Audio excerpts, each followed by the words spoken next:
The News at 10 with Don Schroeder, Lauretta Harris, meteorologist Tammy Garrison, and David Sullivan with sports.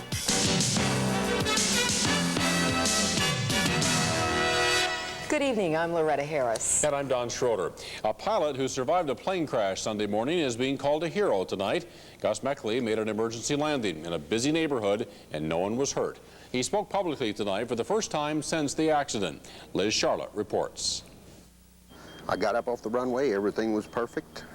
Gus Meckley considers himself a lucky man. This Piper Cherokee 140 sustained plenty of damage. Its pilot walked away with face lacerations and his life. So when you see this, how does it make you feel? Well, it could have been a lot worse. I'm just thankful nobody on the ground got hurt. Seeing the plane, I think it's really beginning to dawn on us just what could have happened, and that we may not have had him today, but he did good. He did good. Sunday morning, Gus Meckley practiced an emergency maneuver known as touch and goes. The 51-year-old truck mechanic headed this way, west out of Bowman Field. Less than 1 minute later, about a quarter mile away here in the Seneca Park neighborhood, the engine failed. Within seconds of going up, Gus Meckley realized his engine was losing power and he had to land his plane quickly. About 30 feet from this clump of trees, he cut his engine, trusted his instincts, and hoped for the best. The only thing I thought of was people on the ground, landing in somebody's living room, and I didn't want to do that, and I figured the safest place to put it was on top of the tree. Very, very grateful. He's a hero. He knew what he was doing. Pilots we spoke to call Meckley's quick thinking remarkable. He had no choice. He was going down whether he wanted to or not.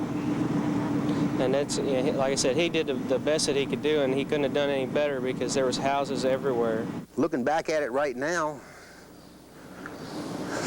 damn, I'd like to try it again to see how hard it really was. Meckley was once a parachute jumper who feared the ride up. Now he can't wait to get back in a plane. Liz Charlotte, The News at 10. The scrutiny of the second candidate for Jefferson County School Superintendent is underway tonight. Dr. James Fleming arrived in town this evening for a two-day stay. Tony Hyatt reports Fleming says he is qualified to hold the job. Welcome to Louisville, Dr. Fleming. It's a pleasure. Welcome to us. Thank you. Hello, Lily. How are you? Dr. James Fleming says he sees a good opportunity to work in Louisville because the system is known nationally for progress in education. It's a district that is a beacon nationally, and it is an honor for me to be one of the finalists to be considered. The superintendent of the Capistrano Unified School System in California says his job there and 10 years in the Dade County school system in Florida make him a good choice for the job. The fiscal problems, the curriculum programs, the teachers, the issues involving community and so forth, and I think I bring two different perspectives and 30 years of experience to this particular candidacy. As for the next 2 days of meeting various civic, educational, and religious groups like Dr. Lauretta Webb did earlier in the week, Fleming says he's looking forward to it. To take 2 days and put people on a whirlwind tour of meeting with all kinds of community leaders, community groups. Of course, the most important meetings are with school board members and the school board itself, but it will give me an ideal chance to see what the leadership of Louisville is like. Get to know. Fleming told reporters tonight he is not convinced the controversial system of tracking is beneficial to students, and he's interested in working in a state like Kentucky where everyone is focused on educational reform. Tony Hyatt, The News at 10. The commission that will decide the future of the Naval Ordnance Station in Louisville has begun its work, and it's showing an independent streak. The base closing commission voted to keep open the Army's Fort McClellan in Alabama. The Pentagon had recommended it be closed. Also today, the panel voted to keep open Forts Lee and Monroe in Virginia, Fort McPherson in Georgia, and realign Fort Monmouth in New Jersey. It did, however, vote to close Vint Hill Farms in Virginia. 238 military facilities are being examined, a task the panel's chairman admits it won't be easy. As we discovered, that in some parts of the country there has been 3 generations and 4 generations of families working for the Navy in some instances and the Army in other instances at supply depots and shipyards and maintenance facilities. And now they are looking around and their lifestyle will change based on the final decisions of this commission, the President, and the Congress. A decision on naval ordnance in Louisville is expected Saturday. President Clinton then must accept or reject the panel's recommendations by July 15th. TARG has a national reputation of having a good bus system with low fares. But a planned fare increase has focused attention on the bus system's financial problems. Tonight, Dick Irby reports TARG's cloudy financial picture has some people worried. We have the cake to it, so if we got to pay it, like I said, we just have to pay it. Most riders are already dreading TARG's fall fare increase, and aldermen are concerned that TARG plans to dip heavily into its $27 million surplus over the next few years. What's happening? Is TARG in severe financial problems? No, we're not in severe financial problems. TARG may not be broke, but Director Dave Arnett admits its days of having a big surplus in the bank are coming to an end.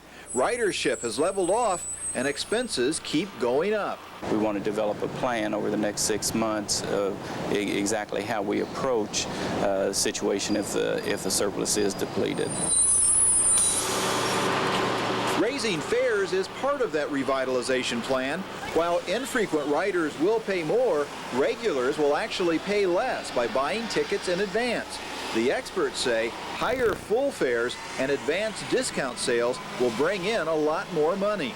Several programs will be aimed at businesses. For example, many businesses currently help their employees pay for parking downtown. TARG hopes to convince them it would be cheaper to offer employees free bus tickets instead. Looking at things like free fare zones. TARG's quest for more riders may get a boost from these city planners who met this evening. Making mass transit more attractive is a priority as they work to reduce downtown congestion and air pollution. But only about 10% of our trips to downtown on an average workday are transit-oriented. We have to at least try to double that by the year 2000. Dick Irby, the news at 10. A Jefferson County woman and her young son are safe at home tonight. Federal and local authorities had feared 29-year-old Deborah Crutcher and her 21-month-old son Devon were kidnapped last weekend by her boyfriend. Well, the two disappeared after 39-year-old Thomas Jan Bremen, a Swedish man awaiting sentencing for smuggling stolen cars, was released from custody. Now, Bremen was released to make room at the county jail for people arrested at last week's Grateful Dead concerts. But late today, back in her Fairdale home, Crutcher told police she wasn't being held against her will. The only information we have is that she did go to the lake on an outing. Whether she was with this individual the whole time, we really don't have that information, other than the fact that she apparently left with him not against her will, according to the victim. Bremen has told police he will appear at his July 14th sentencing hearing on car theft charges. Bremen is also wanted in Sweden and faces deportation proceedings.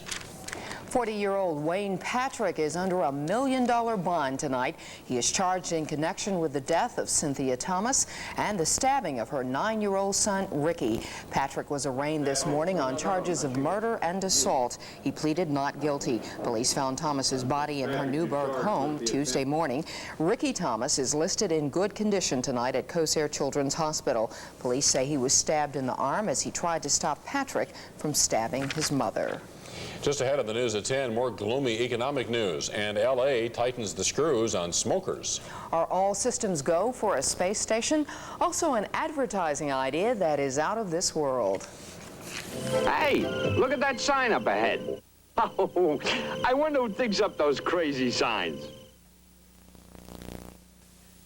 The news at 10. Brought to you by Purnell's Old Folks Country Sausage. It's good. You're watching the news at 10 on Fox 41, Louisville. The Senate tonight rejected a Republican alternative to President Clinton's deficit reduction plan. Democrats ridiculed the no new taxes measure as a scheme to shield the rich from paying their fair share. Tonight's vote apparently clears the way for passage tomorrow of a Democratic package. It is a combination of tax increases and spending cuts designed to reduce the deficit by $516 billion. Meantime, there is more indication tonight on the slow pace of economic growth. Bill Francis has the numbers released today in the Business Report. The Commerce Department reported today that the gross domestic product, which is the country's total output of goods and services, grew at the barely perceptible annual rate of 0.7% from January through March. blame it on the lack of consumer spending and a worsening trade deficit. And orders to U.S. factories for big-ticket items fell 1.6% in May. It's the third consecutive monthly decline. The disappointing news on the economy sent the stock market falling. The Dow Jones Industrials closed down more than 30 points.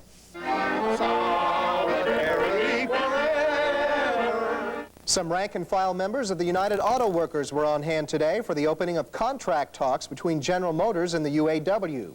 A friendly handshake between UAW President Owen Bieber and GM President Jack Smith is a sign that the talks may be less hostile than they have been in the past. I always feel good when we start these negotiations, and I feel very confident this morning. The UAW begins negotiating with Ford tomorrow and Chrysler on Friday. In St. Matthews tonight, you could sample what that community's restaurants and businesses have to offer. The St. Matthews Business Association sponsored this event called Sampling St. Matthews. Bill Francis, the news at 10. NASA's proposed $13 billion space station survived the House today. By a one-vote margin, the House spared the space station from the budget acts. The issue could come up for a vote again next week if the NASA authorization bill comes up for a final vote. Critics of the space station point to the $9 billion already spent, and not a single piece of it is ready to fly. If you find billboards along the highways annoying, you better run for cover. A company called Space Marketing is proposing launching billboards a square mile in size into outer space. These space billboards would give us worldwide advertising in the sky. Imagine a sunrise or sunset that included the Marlboro Man or perhaps the Golden Arches.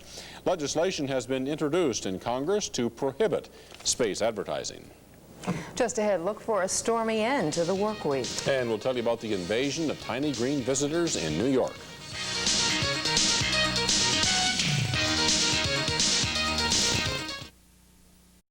They're hot, man. The cigarettes are being put out in 7,000 Los Angeles restaurants. The city council voted to ban smoking in that city's restaurants. The law could become void, however, if the California legislature restricts local authority to ban smoking. Juan Guzman, a 16-year-old Colombian who says he stowed away to Miami in the wheel well of a cargo jet, will be returned to Colombia. U.S. authorities claim the youngster lied about being an orphan, and they say they aren't sure how he really got to America. Medical and aviation experts are skeptical he stowed away on a plane because of the freezing temperatures and lack of oxygen at that altitude. They say it would have killed him. Well, here in Louisville today, steamy is the best word. It was steamy. Tomorrow will be another steamy day, but we'll have thunderstorms in the forecast. First time this week. Actually, let's take a look at what we're looking for tomorrow as high temperatures. Best location in the nation today was right where we are here in Louisville because we didn't have any thunderstorms, but by tomorrow we will be looking at some. We've got the subtropical jet in control of our area of the country, not only here but out to the west and up to the north is where the stormier conditions are. We will reach into the 90s again tomorrow, but that will be the last time we reach into the 90s for the next 2 or 3 days. Look where that low is located up through the northern plains. You can see where the stormy conditions are erupting and have been all day long. This is enhanced satellite, so you're looking at cloud tops here up around 60,000 feet. They are very strong, severe thunderstorms, and they have produced several tornadoes. Northeast Colorado had a couple, Nebraska had a couple, and even down in Tampa Bay, Florida today, they had a couple of water spouts in Tampa Bay. But for us, you can see just a few high thin clouds. Most of the stormier weather near us is off into Missouri. Around the region, very mild temperatures, kind of muggy, 81 in Evansville, 78 Paducah, not so hot in Hot Springs, Arkansas at 76, 76 in Memphis, 2 and 81 in Nashville. Here in Louisville, partly cloudy skies, 79 degrees, humidity at 65%, winds are out of the southeast, and the barometric pressure is steady. Our high today and our low are our forecast high of 90 and 66, and that's way above our normal high temperature of 87. What we're looking for tomorrow, well, we're going to look at some thunderstorms to our west now. These are pushing to the north at about 10 miles an hour. By tomorrow, they will have pushed on toward the east. It's because of a little upper air disturbance that's just kind of meandering around, and by the time it reaches us tomorrow, we should have reached enough heating in the afternoon to help that to boil up to a pretty good thunderstorm activity. We take a look at how much rain we're expecting Expecting over the next 48 hours at least an inch and maybe up to 2 and some isolated heavy downpours. Here's your Kentuckiana forecast tonight. Partly cloudy with some haze, the low around 68. And then tomorrow, a few clouds and hot with scattered afternoon thunderstorms possible, high around 92. Tomorrow night, thunderstorms possible again, the low to 72. But by Friday, those thunderstorms are likely. And maybe a few morning showers Saturday, but we will be clear and sunny again by Sunday, down to 86. Okay, thank you, Tammy. Well, the residents in a Queens, New York neighborhood are thankful tonight the invaders aren't large animals. They are thumb-sized Fowler toads, and they've taken over the community. The harmless dark green toads apparently hatched yesterday and landed by the thousands on a nearby beach. Now they are literally everywhere. One resident says you can't take a step without stepping on 5 or 6 of them. Bob Rainey in for David Sullivan is ahead with sports, including highlights of the Kentucky All-Star scrimmage. The weather with Tammy Garrison has the seal of approval of the American Meteorological Society.